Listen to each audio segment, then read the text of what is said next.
আমি হরে কৃষ্ণ দেবনাথ, আসাম লঙ্কা মেজারবাড়ি থেকে বাবা অমৃত কথা বলার চেষ্টা করব। আজ আমার পঞ্চম দিন। নিত্যলীলা প্রবিষ্ট ওম বিষ্ণুপাদ শ্রী শ্রী স্বামী শিবানন্দ গোস্বামী মহারাজের চরণে আমার দণ্ডবত প্রণাম। সকল ভাই বোন দাদা দিদি ভক্ত সকলের চরণে আমার দণ্ডবত প্রণাম। গতকাল 4 সেপ্টেম্বর আসামের দরং জেলার উরাং নিবাসী গায়ত্রী বড়ুয়া ও ওনার ছোট ভাইয়ের গুরু বাবা স্বামী শিবানন্দের চরণে ওদের কৃত ভুলে ক্ষমা চাওয়ার কথা বলছিলাম। তারা তাদের জ্ঞান বুদ্ধি খাটিয়ে সর্বতোভাবে চেষ্টা করেছে। গুরু বাবার চরণাশ্রিত হয়ে একবার ক্ষমা প্রার্থনা করতে করতে বিফলই হয়েছিল। তারা কিন্তু অন্তর দিয়ে চেষ্টা করেও পারছিল না। অবশেষে আমাকে বলল, গুরু বাবা তো অসমীয়া ভাষা বুঝেন না, বলতেও পারেন না, আর আমরাও বাংলা বুঝি কিন্তু বলতে পারি না। ইংরেজিতে কতটুকু বোঝাতে পারছি বুঝে উঠতে পারছি না। আমাদের জন্য একটু প্রার্থনা করে দেখুন, বাবার হৃদয় একটু গলে কিনা। আমিও তাদের হয়ে ক্ষমা করার জন্য বাবাকে বললাম। গুরু বাবা আমাকে বললেন, তোমার কি স্মরণ নাই? গতকাল তুমি যখন ওদের বাড়ি থেকে বিফল বিষণ্ণ কাদা কাদা ভাব নিয়ে আমার কাছে এসেছিলে, তখন তোমাকে সান্ত্বনা দেওয়ার কি কেউ ছিল? তুমি কিন্তু আমার কথা না শুনলে তোমার এই দুর্গতি হতো না, দুরবস্থা হতো না।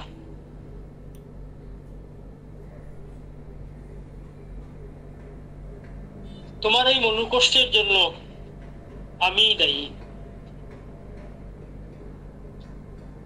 আমাকে দিন তারিখ ঠিক করে ওদের বাড়িতে আসতে বলেছে, সেইভাবে আমাকে গ্রহণ করার কোনো ব্যবস্থা না করে তাদের নিজের মতলব সিদ্ধি করার জন্য বাড়ি থেকে বেরিয়ে চলে গেল। আমি এসে এত বড় সংকটে ঢুকে গেলাম, যার কিছুটা শাস্তি আমার জন্য তোমাকেও পেতে হয়েছে। তারপরও এদের ক্ষমা করতে বলছো। সব কথা, সব ঘটনা ক্ষমা করার ইচ্ছা থাকলেও উপায় থাকে না। আমাকে 4-5 বৎসর থেকে কয়েকখানা চিঠি লিখে ওর বাড়িতে আসতে প্রার্থনা জানিয়েছে। আমি অতি সরল মনে কিভাবে গায়ত্রী বড়ুয়ার বাড়িতে যাব উত্তরা বলছিলাম। তোমাকে বেশ কয়েকবার বলেছি, ওর চিঠিও দেখিয়েছি। এবার বুঝতে পারো আমি না বুঝে চিন্তা না করে কত বড় ভুল সিদ্ধান্তের দিকে এগিয়েছিলাম। আজ আমি নিজেকে নিজে ক্ষমা করার পথ খুঁজে পাচ্ছি না। গোবিন্দ আমাকে কত কঠিন পরীক্ষায় ফেলে দিয়েছেন, ভাবতে পারছি না। এরা কিন্তু আমার কথা একটুও ভাবছে না। ওরা বড় লোক, এদের চাল চলন ভাবনা শুধু নিজেকে নিয়ে। তারাও শুনতে শুনতে একটু অধৈর্য হয়ে পড়েছিল। গায়ত্রী ভাই চটে গিয়ে বলছিল, চলো দিদি, রাত্র অনেক হয়েছে, যাবে না? আর শুনতেও চাইছে না। আমরা গায়ত্রী অতি নম্র হয়ে তখন ভাইকে বলছিল, ভাই আসলে দোষটা তো আমার, আমি এখন বুঝতে পারছি। আমার এতদিন থেকে আহ্বান করা পর এবার স্বামীজি সাড়া দিয়েছেন, কিন্তু আমি নিজের লোভ এবং অজ্ঞতার জন্য বঞ্চিত হতে হলো। গুরুদেব ইংরাজিতে বললেন, হ্যাঁ এই তো গায়ত্রী নিজের ভুল নিজে বুঝতে পেরেছে। দোষটা প্রকৃতপক্ষে গায়ত্রীর নয়। গায়ত্রীকে যে আমার ঠিকানাটা দিল সে বুঝে উঠতে পারে নাই গায়ত্রী যে এই ঠিকানার লোকের মর্যাদা রক্ষা করতে পারবে না। গুরুদেব আবার একটু রেগে বললেন, কে তোমাকে আমার ঠিকানা দিল? ইংরেজিতেই বলছিলেন। সে একটা অপদার্থ, বুদ্ধি বিবেচনাহীন লোক। এবার ভাই বোন দুজনেই ভীষণ রেগে গিয়ে বললেন, উনি আপনার আমার মতো লোক নন, মঙ্গলদৈ ডিসিএনএন ডেকা। এখন কি ডাকবো উনাকে? গুরুদেব বললেন, এটা তোমাদের ইচ্ছা, ডাকতে পারো। তীব্র ক্রুদ্ধ হয়ে ভাই বোন চলে গেলেন। তখন রাত্র প্রায় 10:30। আমরা সবাই কম্পমান। আমার ভগ্নিপতি দশরথ এবং কালুই মহাশয় ভীষণ চিন্তিত হয়ে গুরুদেবকে বললেন, বাবা, এরা খুব প্রতাপী মানুষ, এই অঞ্চলের সকলেই এদেরকে ভয় করেন, এখন কি হবে? গুরুদেব বললেন, যার যার খাওয়ার খাও, আর ঈশ্বরের নাম স্মরণ করতে করতে ঘুমিয়ে পড়ো। মানুষ কাউকে কেউ কিছু করতে পারে না, সব ঈশ্বরের বিধান হিসাবেই চলে। আমরা সবাই খেয়ে শুয়ে পড়লাম, কিন্তু দুশ্চিন্তায় নিদ্রা দেবী কৃপা করছিলেন না। শেষে দেখি ভোর হয়ে গেল। রাত্র কিভাবে কাটলো বুঝলাম না। ভোর হতেই আমরা অন্নপ্রাশনের কাজে লেগে গেলাম। কিছু সবজি বাকি ছিল এবং অন্যান্য খরচ শেষ করে বাড়িতে ঢুকেছি প্রায় 9টায়। একটা পাকা পেঁপে, লাউয়ের মতো বড়, সাধারণত এত বড় পেঁপে পাওয়া যায় না। পেঁপেটা দেখে গুরুদেব আশ্চর্য হয়েছেন। আমরা বাজারে যাওয়ার পর আশপাশের বড় মানুষের বাচ্চা এবং মা ও বাড়ির সকলকে গুরু বাবা সকালের নাস্তা করার জন্য ওদের বাড়িতে গিয়ে ওদের নিয়ে আসলেন।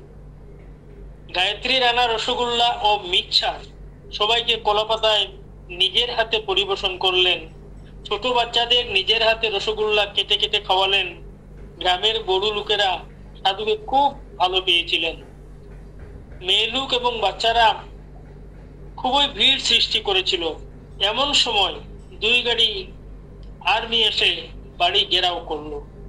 বড় মহিলা বাচ্চা সহ সকলে প্রাণের ভয়ে পালিয়ে গেল। সঙ্গে সঙ্গে বড় সব মানুষ বাড়ি ছেড়ে গ্রাম ছেড়ে গেল। সময়টা ছিল বড়োল্যান্ড আন্দোলনের সময়। বড়ো তাদের নিজের রাজ্য গঠনের জন্য জঙ্গি আন্দোলন শুরু করেছিল।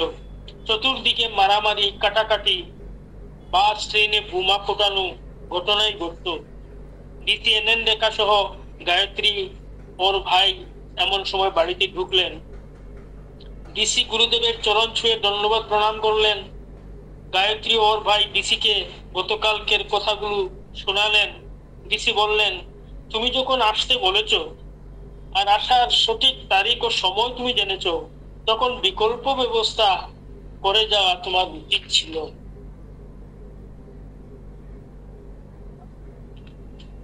তুমি এসব ব্যবস্থা না করে কেন চলে গেলে? এটা তো তোমার বোঝার দরকার ছিল। গায়ত্রী বলল, হঠাৎ করে ইন্টারভিউর কল আসলো, শুনে ভাইকে নিয়ে চলে গেলাম। কিন্তু তখন একটুকু আমার মনে সাধু বাবার কথা আসছিল না, তাই আমি কিছু বুঝতেও পারলাম। তাহলে ভুলটা কার? তোমার না আমার না সাধু বাবার? তোমার বাবার সাথে কথা বলতে বলতে একদিন গুরু বাবার কথা বলছিলাম, তুমি সামনে ছিলে, তখনই তুমি ঠিকানাটা নিয়েছো।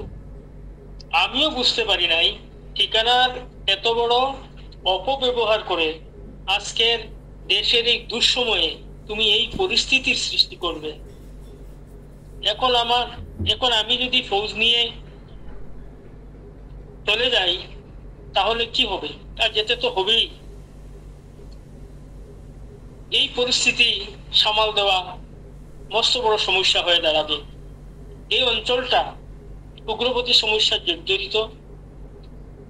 যত ঘটনা এখানে ঘটে গেল, তোমরা অপমানিত হলে, তোমাদের সাথে আমার নামও জড়িয়ে গেল।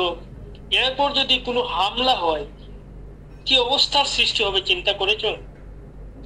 এখন আমি বর্তমান নিয়ে কোনো ভাবছি না, আমরা চলে যাওয়ার পর পরের স্থিতি কি হবে তাই ভাবছি। ডিসি বললেন, ফৌজ নিয়ে আমি বেশিক্ষণ এখানে থাকাও সম্ভব হবে না, ডাক আসলে আমাকে চলে যেতে হবে। গুরুদেবকে বললেন, আপনিও আমার সাথে চলে যেতে হবে, আপনাকে আমি এভাবে এখানে রেখে যেতে পারবো না, রেখে যাওয়াটা ঠিকও হবে না, কারণ এটা উপদ্রুত অঞ্চল। স্থানীয় থানাকে এই গ্রামের রক্ষার জন্য আমি বলে যাব। আমার আসার প্রায় 2 ঘন্টা হয়ে গেল, আপনি মামুনি সহ সত্তর চলুন। গুরু বাবা বললেন, বাচ্চা একটার অন্নপ্রাশনের জন্য 2 ঘন্টা সময় আমি চাই। ডিসি বললেন, কোনো মতেই 2 ঘন্টা দেওয়া যাবে না, এদিকে রান্নার কাজ সম্পূর্ণ বাকি রয়েছে। বিশৃঙ্খল পরিবেশ সৃষ্টি হওয়ায় আর বাড়িটা আর্মি ঘিরে ফেলায় সকল সন্ত্রস্ত হয়ে গেছিলেন। আশপাশের লোকও দূর থেকেই দেখছেন, 2-1 নিমন্ত্রিত লোক আসছেন, তারাও কিং কর্তব্য বিমূঢ় হয়ে বাড়িতে ঢুকছেন না। এই পরিস্থিতিতে ডিসি বললেন, এক কাজ করুন, অন্য সব বাদ দিয়ে দুধ ভাত দিয়ে ওর অন্নপ্রাশনের কাজটা সেরে ফেলুন। আমি থাকলে আর্মি থাকবে, আর আমি চলে গেলে আর্মিও চলে যাবে, তখন অসুবিধার সৃষ্টি হতে পারে। তখন গুরু বাবাও রাজি হয়ে আমাকে ডেকে বললেন, তাহলে তুমি দুধ ভাতের ব্যবস্থা করো, অন্যান্য অনুষ্ঠান ছাড়া শুধু মুখে বাদ দিয়ে অনুষ্ঠানটা শেষ করি। তাহলে মহাশয় মানলেন, আর ঠাকুর ঘরের ভিতরে দুধ ভাত দিয়ে গুরুদেব নিবেদন করে ওই ভাত শানুকুমারের মুখে দিয়ে অন্নপ্রাশনের কাজ শেষ করলেন। রান্না না হওয়াতে আলু ও অন্যান্য সবজি সিদ্ধ হয়েছিল, তা নিয়ে মামুনি ও গুরু বাবা ডিসির সঙ্গে চলে গেলেন। এবার বাড়িটা নিস্তব্ধ হয়ে রইল। প্রতিবেশীরা আলোচনা করতে লাগলেন, কত গুরু গোসাই আসলেন, কিন্তু এভাবে সৈন্য সামন্ত আসতে আমরা কখনো দেখি নাই। ভগবানের কি অদ্ভুত লীলা, নিমন্ত্রিত লোকজন পরিস্থিতির ভয়ে খুব কম আসছিলেন। এরপর আর্মি চলে গেলে গ্রামের উগ্রপন্থীরা গোপনে খবর নিতে আসলেন। আসলে বিষয়টা কি, কেন আর্মি বাড়িটা ঘেরাও করলো, কত সাধু এই গ্রামে আসলেন, কিন্তু এই অবস্থা হয় নাই। আমরাও খুব আতঙ্কিত ছিলাম, কি জানি শেষে কি পরিস্থিতি উদ্ভব হয়। বড় মহিলা যাদের গুরু বাবা বাড়ি থেকে এনেছিলেন, তারা বললেন লোকটা অত্যন্ত ভালো। তারা সব খেতে খেতেই কিন্তু আর্মি ঢুকেছিল। সাধু বাবা তাদের সান্ত্বনা দিয়ে বলছিলেন, তোমরা ভয় পেও না। কিন্তু এগুলা প্রকাশ করাতে উগ্রপন্থীরা আর কোনো কিছুই ভাবলো না, ঝামেলার সৃষ্টি করলো না। তারাও বুঝেছিল ইনি আর্মির গুরুদেব, তাই কাউকে কিছু বললেন না। প্রত্যেকজন আর্মির লোকে গুরু বাবা গাড়িতে উঠার সময় লাইন ধরে পা ছুঁয়ে প্রণাম করে গাড়িতে উঠিয়ে তারা নিয়ে চলে গেল। এই কাণ্ড দেখেও তারা অবাক হয়েছিল। এই দিনের কথা পাকড়ি বাড়ির মানুষের একটা চিরস্মরণীয় ঘটনা হয়ে আছে। গুরুদেব মামুনি সহ চলে গেলেন। আদর, আমি, আমার মেয়ে শিরূপা আর কুলমণির মেয়ে রাখি পাকড়ি বাড়িতেই থেকে গেলাম। পরের দিন বাড়ি আমরা চলে এলাম। আজ এখানেই আমি শেষ করছি। আগামীকাল বলে আমার অমৃত কথা বলার কথা শেষ করব। প্রণাম, সকলকে প্রণাম। ভুলভ্রান্তি মার্জনা।